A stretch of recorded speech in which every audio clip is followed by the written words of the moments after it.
고속도로나 대로변을 지나다 보면 주택가에 자동차 소음이 전달되는 것을 막기 위해 설치된 투명 방음벽 많이 보셨을 텐데요. 이 방음벽을 비롯해서 투명한 창의 충돌에 폐사하는 새가 연간 800만 마리에 달한다고 합니다. 이번 사례는 이와 관련된 내용인데요. 최영은 기자 자세히 전해주시죠. 네, 말씀하신 대로 이번에 전해드릴 내용은 조류의 방음벽 충돌과 관련한 민원입니다. 길을 걷다가 새의 사체를 발견한다면 참 안타깝고 기분도 썩 좋지 않겠죠.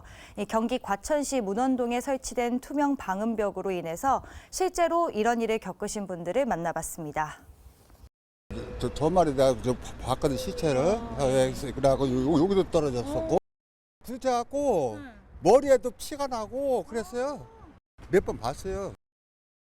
제가 여기 살고 있는데 청계산과 과천 사이에 방음벽이 투명하게 설치가 되어 있습니다. 새들이 부딪혀서 떨어져 죽지 않으면 그 조류의 관리가 제대로 안 될 것 같습니다.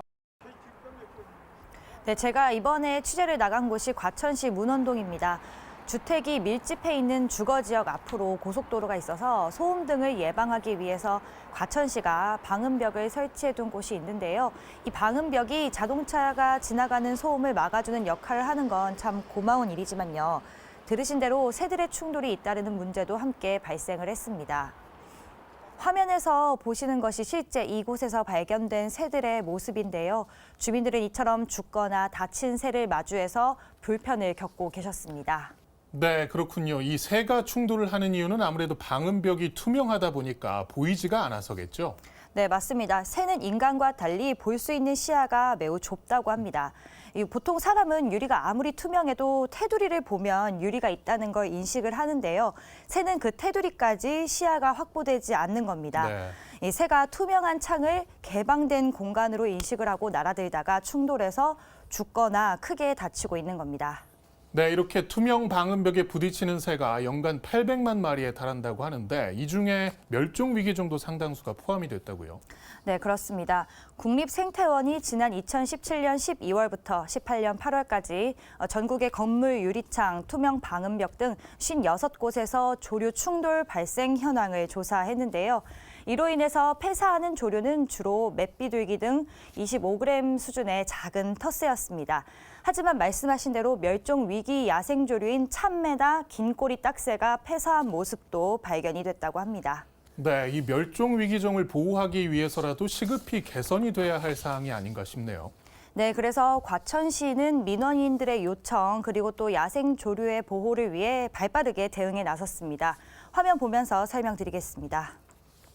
민원이 접수됐던 과천시 문원동의 소음 방지벽입니다. 현재의 모습인데요. 이미 조류 충돌을 방지하기 위한 작업이 마무리된 상태입니다. 얼핏 보기에는 그대로 투명한 벽인데 무엇이 달라졌나 싶으실 겁니다. 그런데 자세히 보면요, 투명한 방음벽 위에 작은 점들이 있습니다. 이게 조류의 충돌을 방지하는 패턴이라고 하는데요. 우리가 봐도 가까이서 자세히 보지 않는 이상 잘 보이지 않는데 이 작은 점들을 새들이 인식할 수 있을까 궁금하신 분들 계실 것 같습니다. 여기에 과학적인 원리가 적용이 된 건데요. 이 필름지 위에 작은 점들은 메탈 소재로 만들어진 점입니다. 금속이기 때문에 자외선이 반사되고 이 반사된 자외선을 새들이 인식해서 장애물이 있다는 걸 알게 된다고 합니다. 담당 공무원의 설명 들어보겠습니다.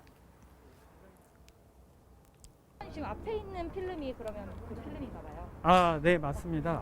이 필름이 새들이 앞에 있는 유리를 장애물로 인식할 수 있도록 도와주는 것인데요. 네네. 원리가 이 문양은 네. 그 자외선을 반사하는 기능이 있어요. 네. 새는 사람보다 더 자외선을 볼 수 있는 기능이 있거든요. 아, 네네. 그래서 이 자외선 반사를 통해서 새들이 앞에 장애물이 있구나 하고 인식할 수 있는 것입니다. 이전에는 조류 보호를 위해서 방음벽에 색이 있는 시트지를 입히거나 맹금류가 그려진 스티커를 붙이는 경우도 있었다고 하는데요. 결론적으로는 이런 것들은 큰 효과를 거두지 못한 것으로 나타났습니다. 따라서 환경부는 지난 2019년도에 야생조류 충돌 방지를 위한 가이드라인을 수립했는데요. 과천시는 이 가이드라인을 따라서 이 같은 충돌 방지 시설을 마련한 겁니다. 금속이 자외선을 반사하는 원리뿐만 아니라 이 패턴을 자세히 보면 규격도 일정합니다. 새는 좁은 공간을 빠져나가려는 습성이 있기 때문에 상하 좌우로 5cm 간격의 6mm의 작은 점을 촘촘하게 배열했습니다. 새가 여기는 좁아서 내가 통과할 수 없겠구나라고 인지할 수 있는 최소한의 공간으로 이 점들을 배치한 겁니다. 위아래로는 5cm 이내, 좌우로는 날개 길이를 감안해서 10cm 이내의 공간이 있을 경우에 새가 지나가지 않는다는 연구 결과에 따른 거라고 합니다. 네. 과천시는 이번에 투명 방음벽에 충돌 방지 시설을 설치한 것처럼 앞으로도 새가 부딪힐 만한 곳이 있다면 적극 발굴해서 빠르게 조치를 취한다는 입장입니다.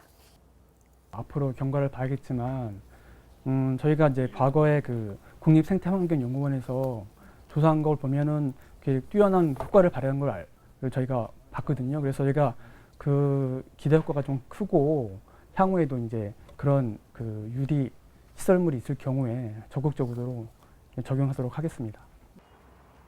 여기에 더해서 경기도에서는 투명 방음벽 등에 부딪혀서 다치거나 죽는 조류 충돌 사고 지역에 대해 제보를 받고 있다고 하는데요.